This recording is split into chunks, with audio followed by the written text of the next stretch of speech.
On va commencer, si vous le voulez bien, avec ces déclarations de Jean-Luc Mélenchon. Parce que du côté du Nouveau Front Populaire, on nous avait assuré pendant ces quelques jours, parce que la campagne est courte, que Jean-Luc Mélenchon ne serait en aucun cas Premier ministre en cas de victoire de cette union de la gauche. Pourtant, Mélenchon, il ne dit pas la même chose. Regardez ce qu'il a répondu hier à la télévision quand on lui a posé la question « Est-ce que ça peut être vous ?» Il répond « Évidemment, je ne m'élimine pas et je ne m'impose pas. » Alors, ma première question, c'est en termes de communication. Est-ce que là, c'est l'homme qui parle ou c'est l'ego qui parle, qui a envie de se remettre au centre du jeu?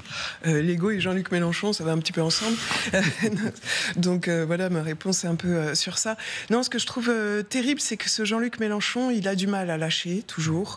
Et c'est vrai qu'on a une union de la gauche qui s'est faite en urgence, probablement imposée par la dissolution qu'a décidé Emmanuel Macron. Il leur a donné le plus petit dénominateur commun, la lutte contre l'extrême droite. Donc ils se sont rassemblés très vite, avec cette idée de cacher un petit peu Jean-Luc Mélenchon, qui peut être une figure repoussoire pour une partie de la gauche plus modérée. Donc l'idée était quand même assez chouette. L'idée du nouveau Front Populaire était intéressante aussi.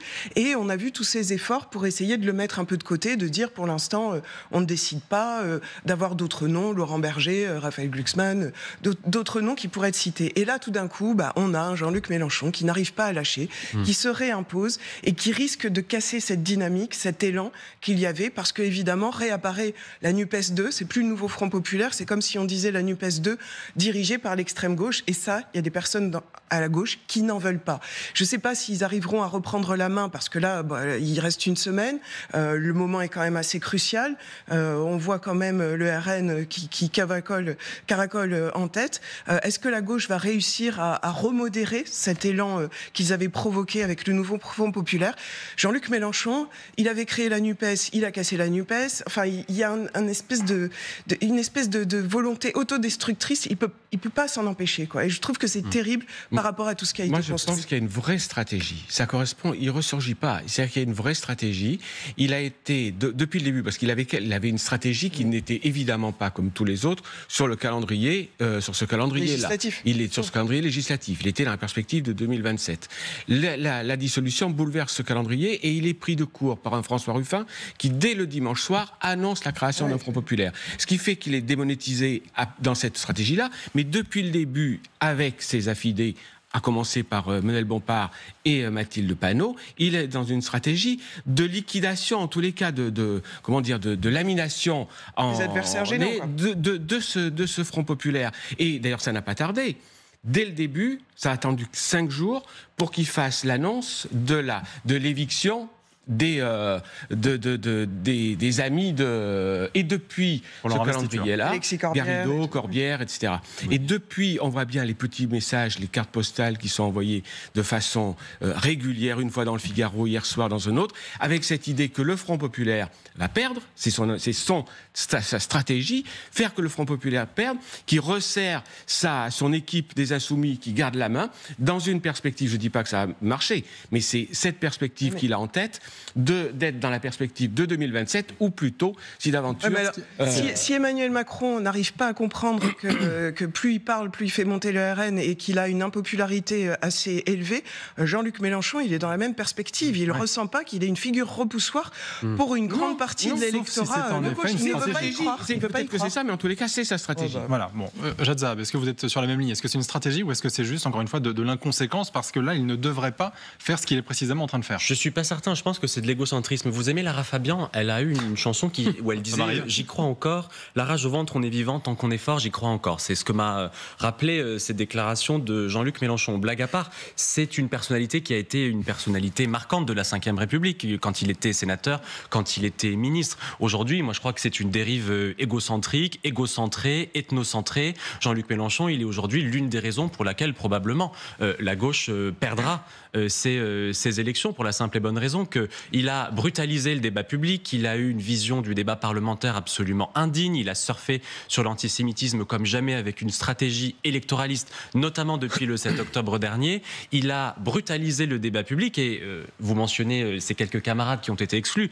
Pardon, mais quand on défend la 6ème République, qui est soi-disant une nouvelle façon de pratiquer la citoyenneté et la vie parlementaire, quelle drôle de vision que d'exclure des personnes qui sont en désaccord. En réalité, il a une vision extrêmement verticale du pouvoir. Est-ce qu'il qu'il ne réalise pas, c'est que précisément, il est un repoussoir pour la gauche. Et j'ai beaucoup de gens, des jeunes notamment, autour de moi, qui croient à cette gauche qui a réussi à s'unir face à un mal qui est quand même l'extrême droite au pouvoir dans 2 semaines. Mais pour autant, ces gens-là ne voteront pas pour la NUPES 2.0, précisément parce qu'en réalité, voter NUPES 2.0, c'est envoyer Jean-Luc Mélenchon à Matignon. Et en ce sens, il donne raison à Gabriel Attal quand Gabriel Attal dit, en fait, si vous votez NUPES, vous envoyez Mélenchon à Matignon. Bon, d'une certaine manière, il donne raison à Gabriel Attal. Ensuite, effectivement, je suis pas certain que Jean-Luc Mélenchon ait envie que la gauche gagne sans lui. Et donc, il est prêt à faire échouer son camp plutôt que de voir son camp aller au pouvoir. Justement, Alexandre Malafaille, la question qui vient derrière ça, c'est en effet, on sait qu'il y a un rejet conséquent de Jean-Luc Mélenchon, y compris chez les électeurs de gauche. Donc, ce genre de déclaration, ça peut profiter à qui? Justement,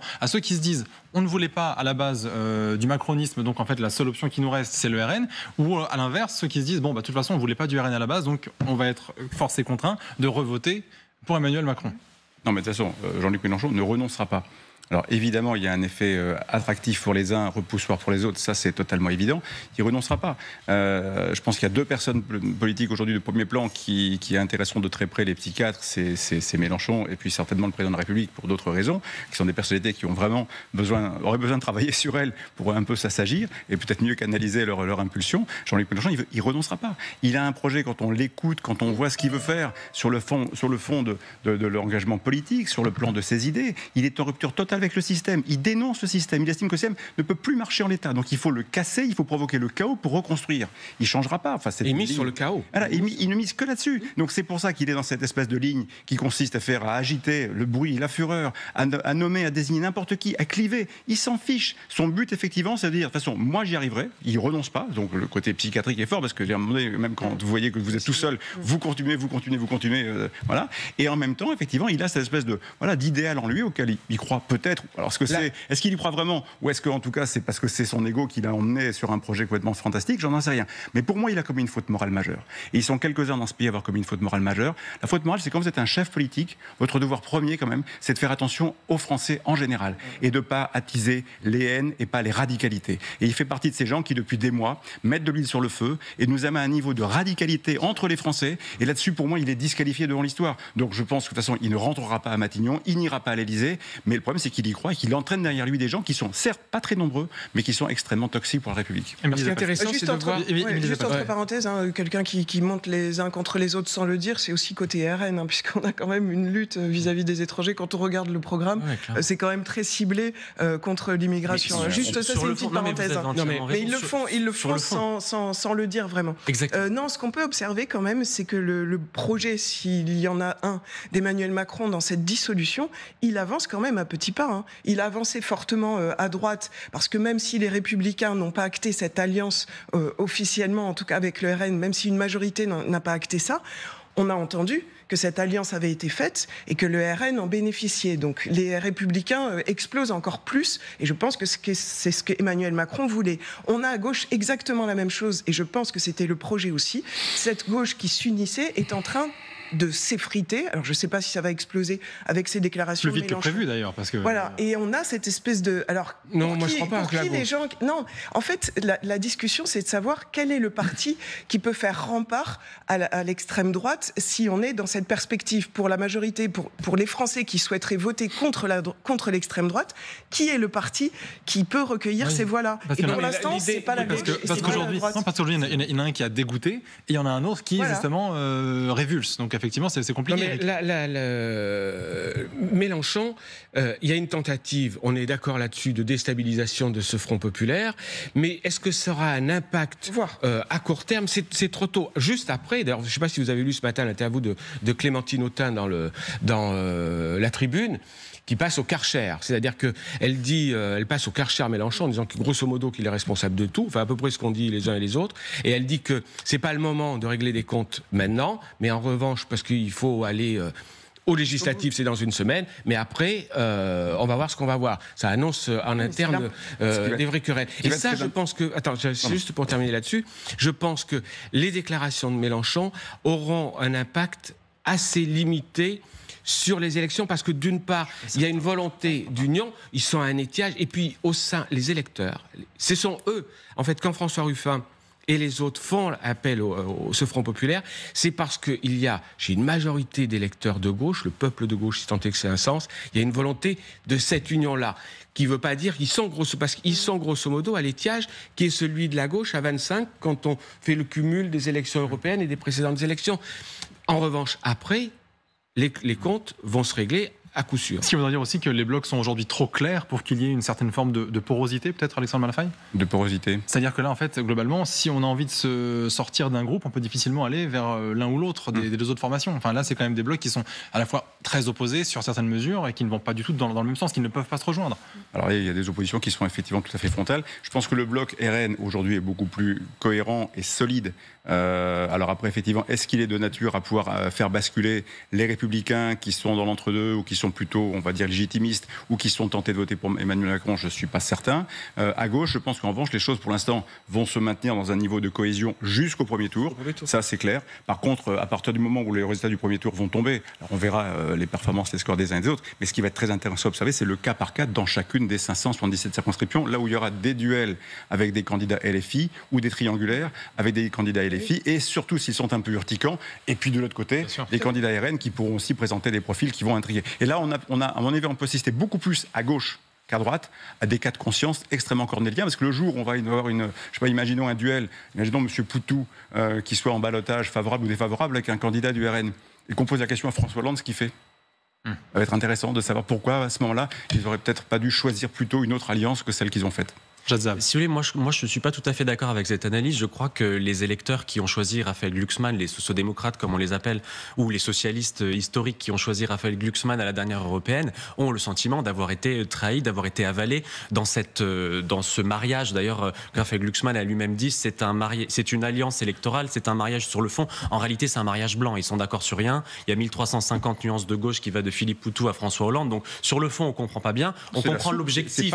C'est la soupe populaire. On comprend qui est l'objectif qui est de réveiller d'une certaine manière ce front face à la menace, et moi je le dis très clairement, de l'extrême droite au pouvoir. Pour autant, moi je crois que la meilleure façon aujourd'hui, et Dieu sait que je ne suis pas le porte-parole de la majorité, mais la meilleure façon de lutter contre le Rassemblement national aujourd'hui, c'est de choisir les candidats d'un bloc modéré, parce qu'effectivement on va avoir une participation très importante, et donc la probabilité d'avoir beaucoup de triangulaires. Et effectivement, au soir du premier tour, on va être dans une situation où on va payer, moi je crois qu'on va le payer tragiquement, le relativisme qu'on fait depuis quelques semaines dans notre pays, où finalement les gens de gauche nous disent d'une certaine manière la majorité et le RN c'est la même chose, la majorité présidentielle qui nous dit le nouveau Front populaire et le RN c'est la même chose, et donc précisément il va y avoir une clarification morale à faire, parce qu'en effet si on a 3 candidats, est-ce que le dernier se retire, est-ce qu'on fait des alliances entre le deuxième et le troisième? Je crois que ça va être extrêmement compliqué. Ne laissons pas croire qu'on serait déjà dans un duel entre RN et nouveau Front populaire. Il y a bien un premier tour, et donc il me semble que face à 2 blocs qui proposent des formes de radicalité différentes, qui sont des dangers différents, il y a un bloc central qui a sans doute beaucoup de défauts et qui devra faire son introspection, mais voilà, pour moi le rejet de Mélenchon, il va profiter soit à la majorité présidentielle, soit à l'abstention. Il y a une volonté dans le camp macroniste d'insister sur le côté Mélenchon. C'est-à-dire que ils insistent là, sur le côté Mélenchon, ce côté Mélenchon leur rend service. Mais Mélenchon leur rend service parce que finalement, il y a une convergence d'intérêts. C'est une convergence d'intérêts entre les uns et les autres. Je ne crois pas. Chez les sociodémocrates, il y a eu aussi un sentiment de trahison, c'est trop fort, mais de s'être fait rouler dans la farine par l'excentriste. Et c'est-à-dire que je ne suis pas du tout certain, parce que cette dissolution, les premiers qui en ont payé le prix, c'est les sociodémocrates. La précipitation de cette dissolution. Il y aurait une dissolution en septembre, le camp social-démocrate aura le temps, donc ils ont l'impression de s'être fait avoir par les macronistes. Donc est-ce qu'ils leur en seront gré? Je ne suis pas certain. Vous avez mentionné tout à l'heure les accusations d'antisémitisme qui sont faites depuis quelque temps à ce nouveau Front populaire, et en particulier à certains députés de LFI. Mélenchon s'est aussi exprimé là-dessus. Il dit « Je n'ai rien à voir avec le racisme, je n'ai rien à voir avec l'antisémitisme, ça suffit maintenant. Tout cela est un prétexte pour dire que la France insoumise est une organisation antisémite de manière à favoriser le vote du Rassemblement national. » C'est un peu tard pour clarifier, non? Vous ne trouvez pas?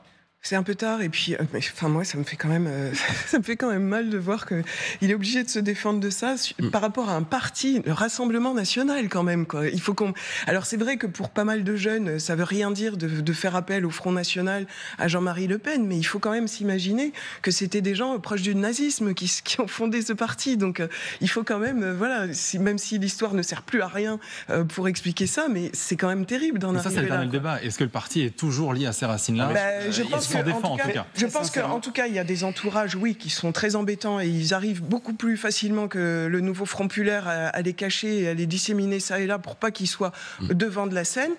Quand on lit quand même les propositions du Rassemblement national, faut pas chercher loin pour voir quelle est la culpabilité qui montre du doigt tout le temps les étrangers.